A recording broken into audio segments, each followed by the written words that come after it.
Present ప్రభుత్వం చాలా బాగా చేస్తుందండి. పథకాల కంటే ముఖ్యమైన అభివృద్ధి కావాలండి.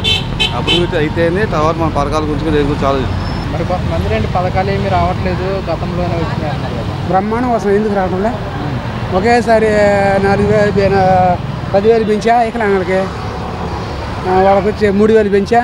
పథకాలు ఏమి ఇవ్వలేదుగా. మరి ఇంకా ఏదో ఇప్పుడు మొదలు పెడతాడు అంటున్నారు. ప్రజెంట్ ప్రభుత్వం చాలా బాగా చేస్తుందండి. ఈ 10-11 నెలల వ్యవధిలోనే మనం చూసినట్లయితే కంపెనీలతో డిస్కస్ చేయడం కానీ, ఇవాళ వైజాగ్ కూడా మనకి ఇన్ఫోసిస్ కానీ మనకి ఇట్లా సెటప్ చేయడం జరిగింది. అలాగే అమరావతికి కూడా మనకి కంపెనీలు వస్తాయి. ఐటీ మినిస్టర్గా నారా లోకేష్ బాబు గారు ఆయన పనితనం ఎంతో యువనేతగా ఎంతో ఆయన అందరినీ సంప్రదించడం కానీ, సీఈఓలను కానీ అందరినీ కలవడం జరుగుతుంది.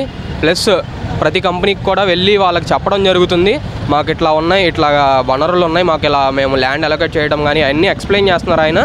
ఇట్లా కంపెనీలు రావటం వల్ల మన ఏపీ అభివృద్ధి జరిగిద్దని అనుకుంటున్నామండి అందరం ప్రజలు.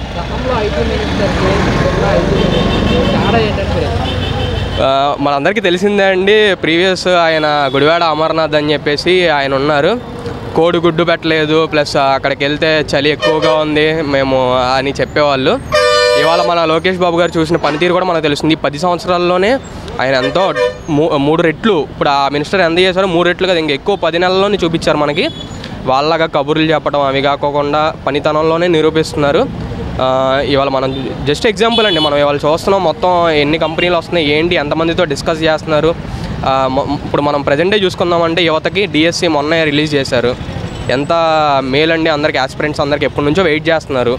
అప్పుడు హామీ ఇచ్చారు బాబు గారు, ఇప్పుడు నెరవేర్చారు. బాబు అంటే జాబే. ఇంకా ఎలా అనిపిస్తుందా డిఎస్సి నోటిఫికేషన్ కోసం ఎన్నాళ్ళుగా నుంచి ఎదురు చూస్తున్నారు, ఇచ్చిన మాట కానీ నిలబెట్టుకున్నారు, ఎలా అనిపిస్తుంది? అంతే అండి, మనకి 2014 నుంచి 19 ముందుకు కూడా జాబ్ రావాలంటే బాబు రావాలి అనే ఒక నినాదం ఫస్ట్ నుంచి కూడా ఉంది. ఎందుకంటే ఆయన ప్రూవ్డ్ ఎగ్జాంపుల్ అనమాట. మనకి హైదరాబాద్లో కానీ ఇట్లాగా ఎన్నో, ఇవాళ హైదరాబాద్ విజన్ 2020 అని ఇదివరకు చెప్తే ఎంతోమంది హేళన చేశారు. ఇవాళ విజన్ 2020, ఇప్పుడు 2025లో ఉన్నాము. అట్లా హైదరాబాద్ మనకి అక్కడ సింగపూర్ వీటితో కంపీట్ చేస్తుంది. ఇవాళ ఐటీ రంగంలో హైదరాబాద్ ఎంత ఇదిలో ఉందో మనం ఒక్కసారి అటు వెళ్తే మనకి తెలిసిపోతుంది. అలాగే రేపు ఇది కూడా విజన్ పెట్టుకున్నారు ఆయన, ఈ విజన్ని అనుగుణంగా ఆయన నడుచుకుంటున్నారు. ఇలాగే కంటిన్యూ అయ్యి మనం ఇంకా హైదరాబాద్తో పాటు కాకుండా మిగతా అన్నిటితో కంపీట్ అవ్వాలని చెప్పేసి కోరుకుంటున్నాం. కూటమి ప్రభుత్వం పనితీరు పథకాల విషయంలో కానివ్వండి ఎలా? పథకాల కంటే ముఖ్యమైన అభివృద్ధి కావాలండి.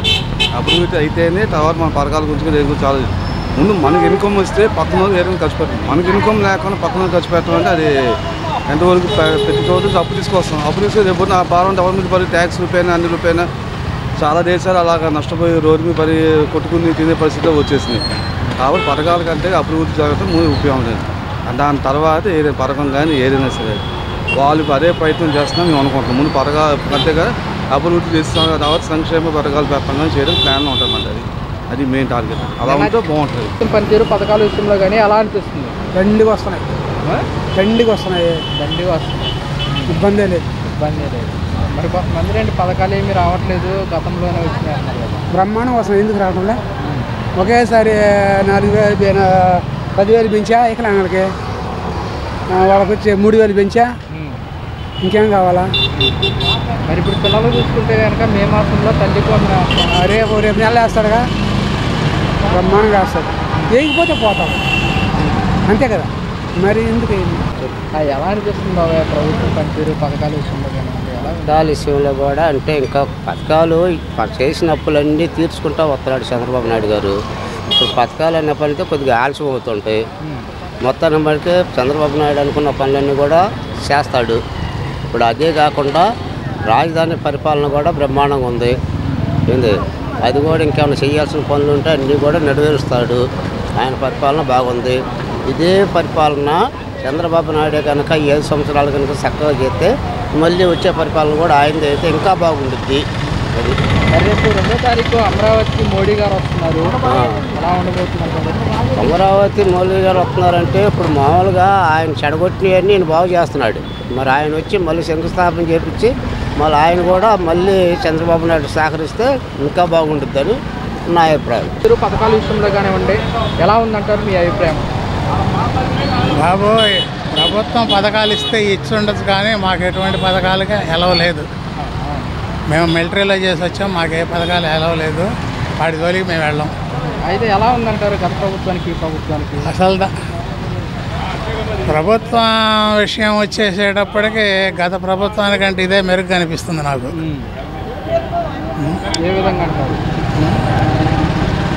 ఏ విధంగా అంటే ఇప్పుడు పేదవాళ్ళకి ఎంత 6,000 రూపాయల పెన్షన్ ఏదో ఇస్తున్నాడు కదా.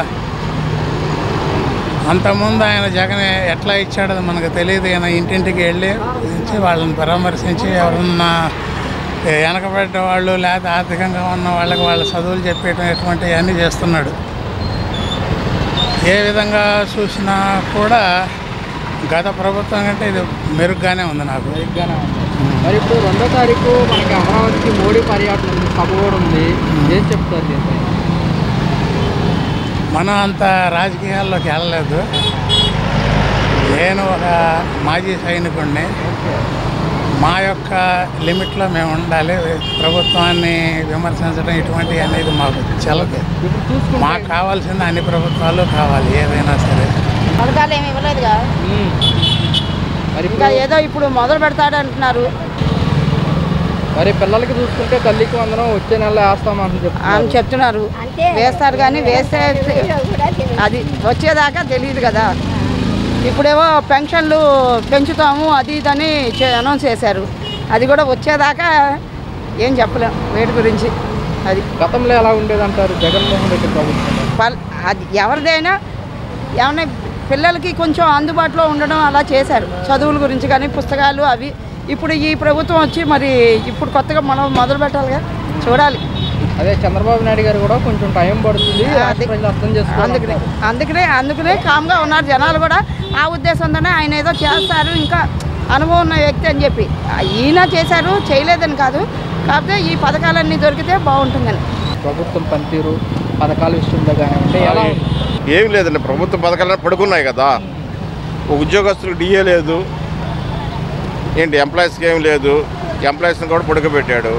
ఇటు వచ్చినప్పటికి ప్రజలను పడుకోబెట్టాడు. పథకాలు ఏం లేవు. దాని మీద ప్రజలు విసిగెత్తి రేపొద్దున్న ఆ జగన్మోహన్ రెడ్డినే గెలిపించుకోవాలని చూస్తున్నారు. అది పథకాలు ఇప్పుడు పిల్లల చదువుల గురించి చాలా వెనకబడిపోయారు. వాళ్ళ ఫీజులు కట్టాలంటే తల్లిదండ్రులు చాలా ఇబ్బందులు పడుతున్నారు. జగన్ టైంలో మాత్రం ఫీజు రియంబర్స్మెంట్ ముందు ఇచ్చేవాళ్ళు. ఇప్పుడేమో డబ్బులు ముందు కట్టమంటున్నారు, ఫీజు ఎప్పుడో ఎత్తారు. లేకపోతే వాడు ప్రభుత్వాన్ని ఇష్టం వచ్చినట్టు వాళ్ళు చేస్తున్నారు. ఒక ప్రభుత్వాన్ని విమర్శించేది కాదు, ఇంకో ప్రభుత్వాన్ని పొగిడేది కాదు. ఇప్పుడు ప్రజా సమస్యలు ఉన్న విషయాలలో ఉన్న ఇదిని బట్టి కనీసం సరైన వసతులు కానీ, పిల్లలకు స్కూల్స్ కానీ ఇంకా డెవలప్ చేయాల్సిన పని ఉంది. ముఖ్యంగా ఏంటంటే తల్లిదండ్రులు చాలా ఇబ్బందులు పెడుతున్నారు పిల్లల ఫీజుల గురించి కానీ. నిత్యావసర వస్తువులు, కూరగాయలు ఇప్పుడే కొంచెం తగ్గినాయి. నిత్యావసర వస్తువులు, నూనె కాడ నుంచి సబ్బులు కానీ అన్నీ A to Z అన్నీ బాగా పెరిగిపోయినాయి.